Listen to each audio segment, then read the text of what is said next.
It's great to be here at this event for Radio Days Asia. I'm Marianna Spring. I'm the BBC's specialist disinformation reporter, and I'm joined by my colleague Shruti, who also works at the BBC, doing similar work to me.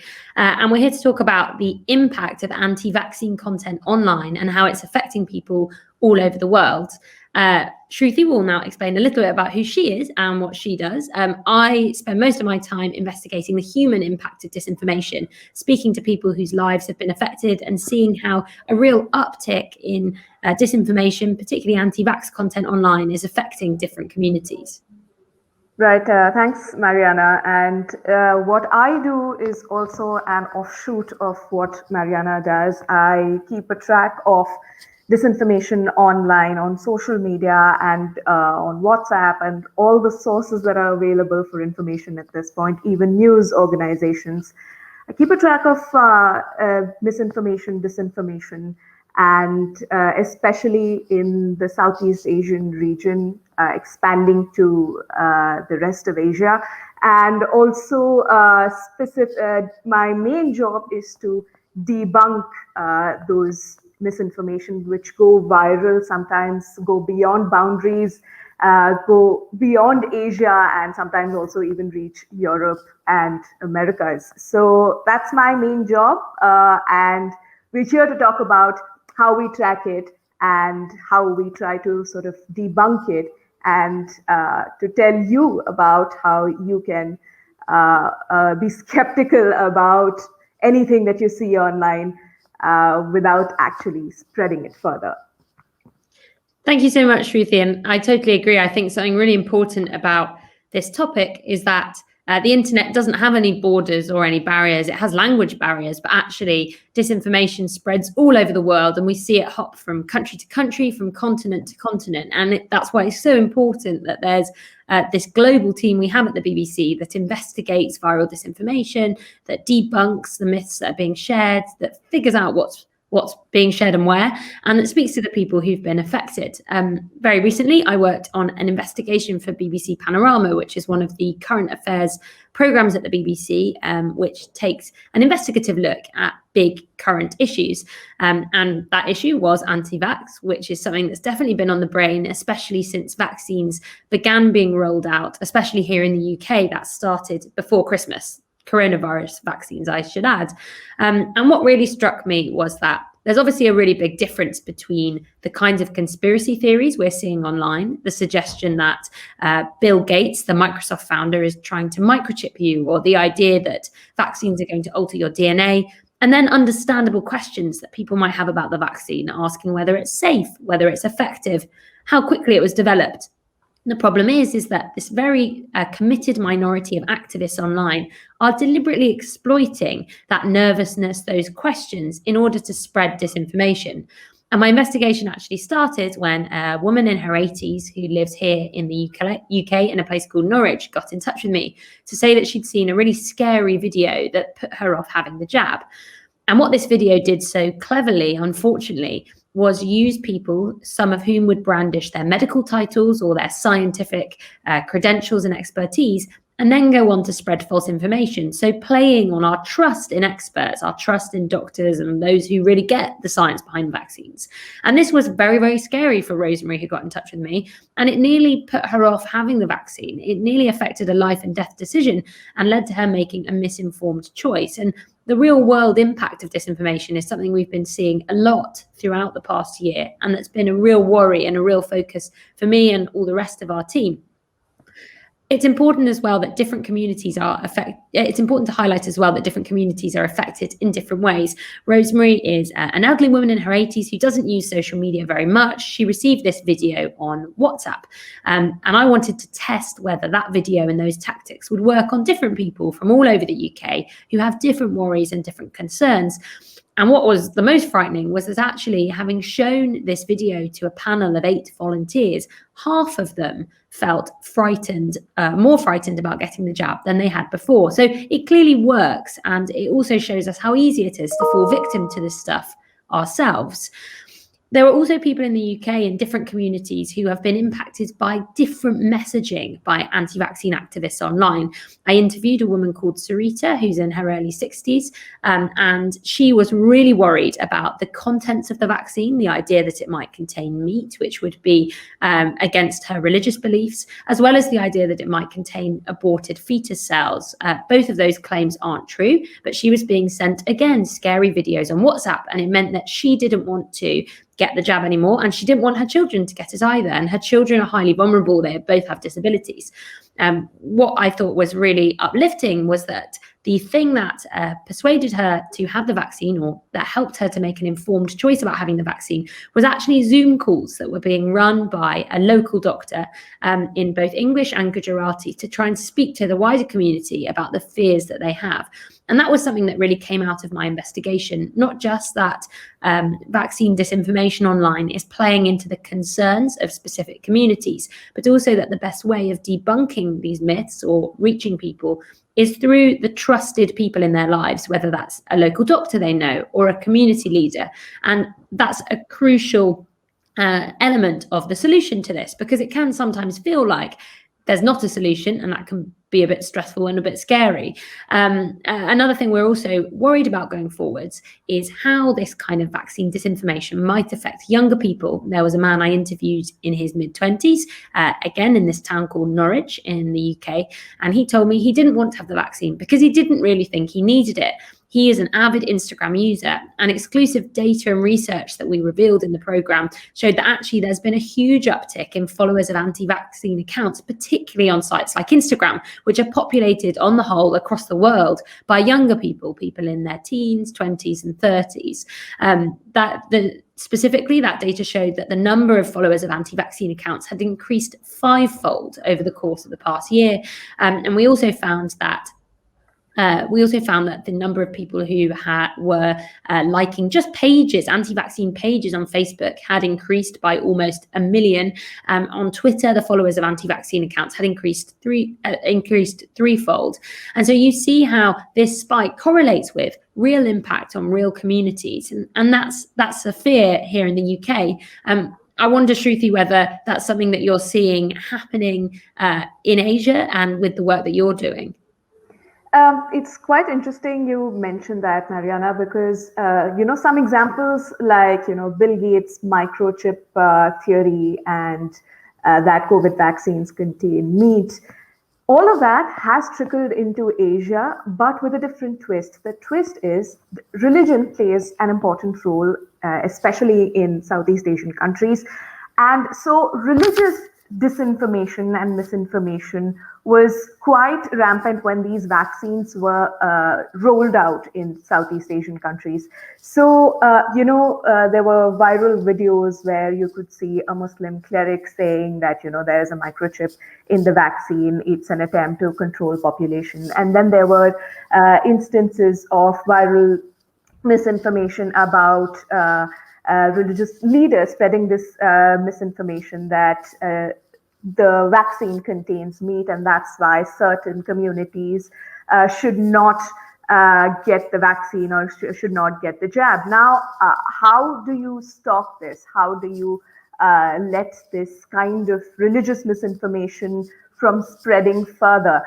Like you said, by talking to an expert, by not letting it spread further, and without actually confirming what the vaccine actually contains and what the vaccine actually does, you cannot actually go out and say that this vaccine is harmful. And the vaccine anti-vaccine lobby, so to say, to be very honest, in Asia is not as big as it is in the UK and the US. But yes, it does exist, and in doing that, religion plays a very important role. There was also this instance where, India is where I am right now is a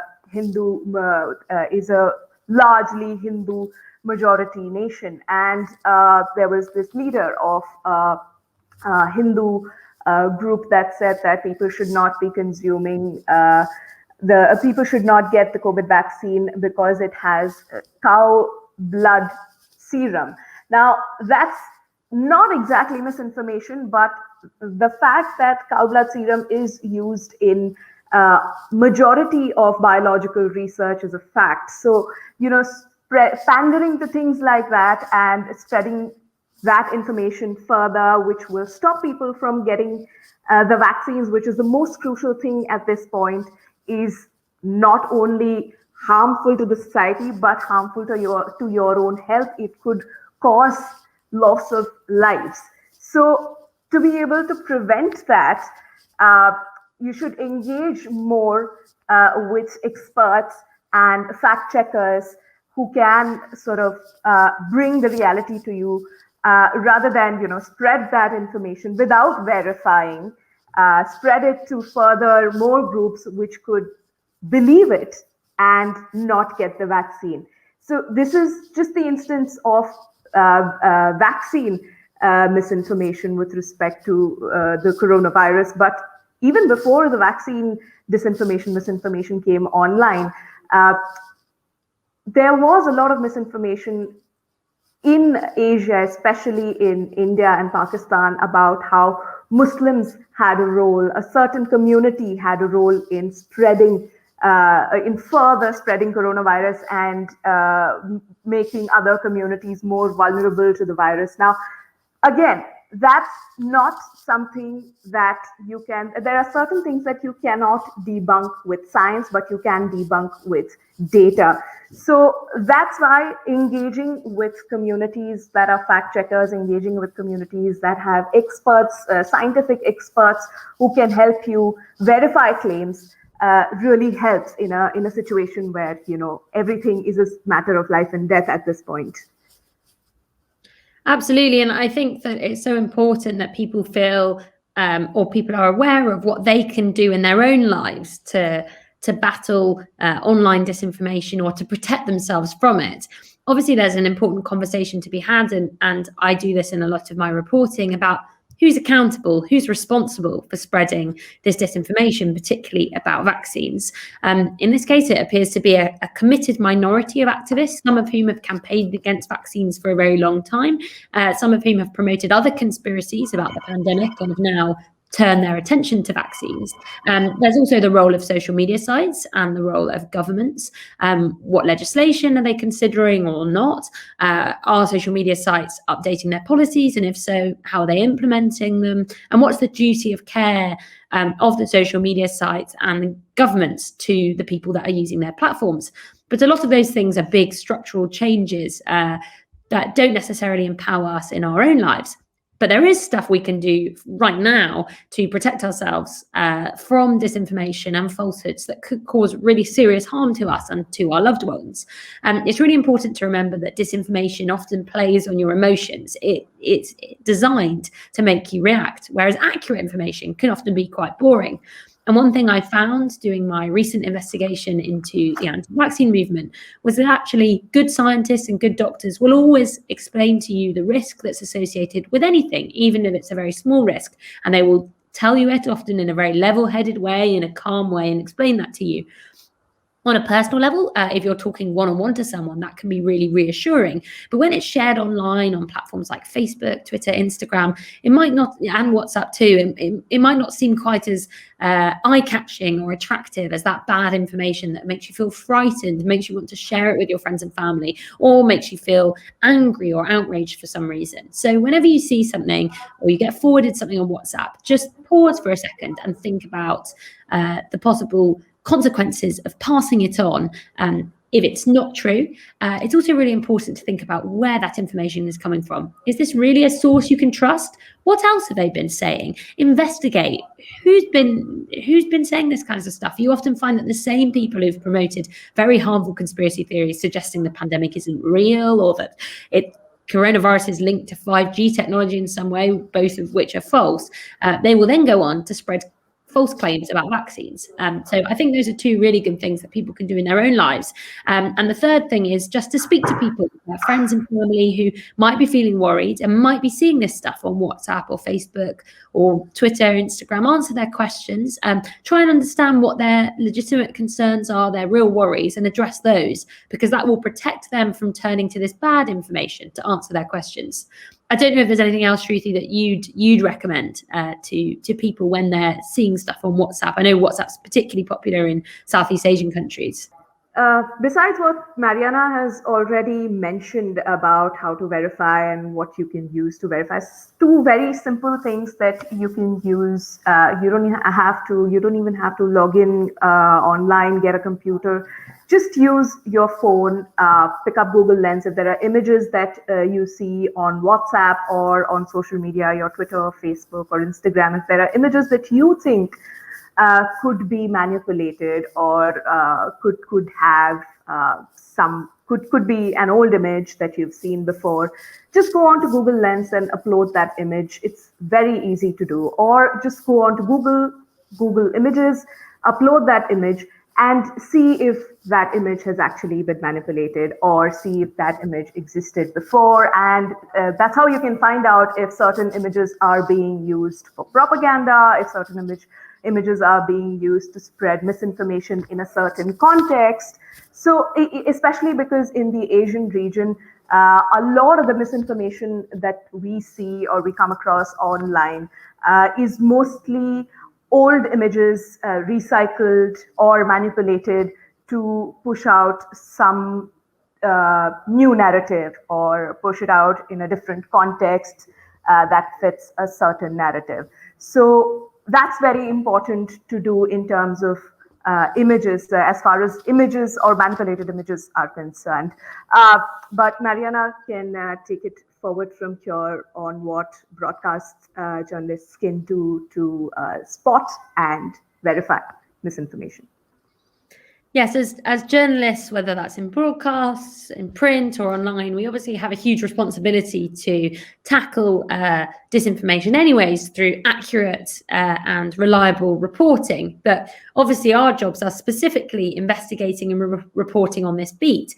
And our team at the BBC are really passionate that other broadcasters and other news organisations across the world are able to do something quite similar to what we've been doing. I think that it's really important that you have different people on teams who are able to do a range of different things. Fact checking is absolutely crucial, and being able to do that in a clear and concise way is really important. One thing I often find when I interview people is that they want information in a way that's accessible, a way that they understand, and that answers their questions quite simply. If it's jam-packed with medical jargon and lots of other stuff that they don't really get, they're more likely to turn off from it and actually turn towards bad information, which can be easier to understand and very emotive.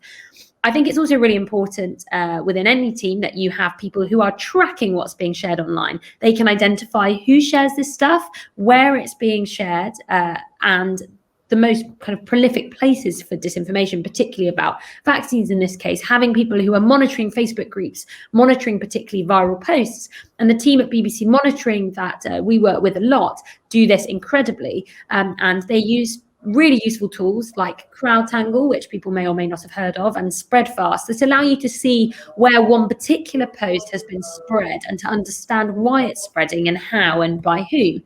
And the final really important thing, which I'm really very passionate about, is actually being able to weaponize the very things that allow disinformation to thrive in our reporting, so that the reporting itself is just as popular as the bad information that might have gone viral in the first place.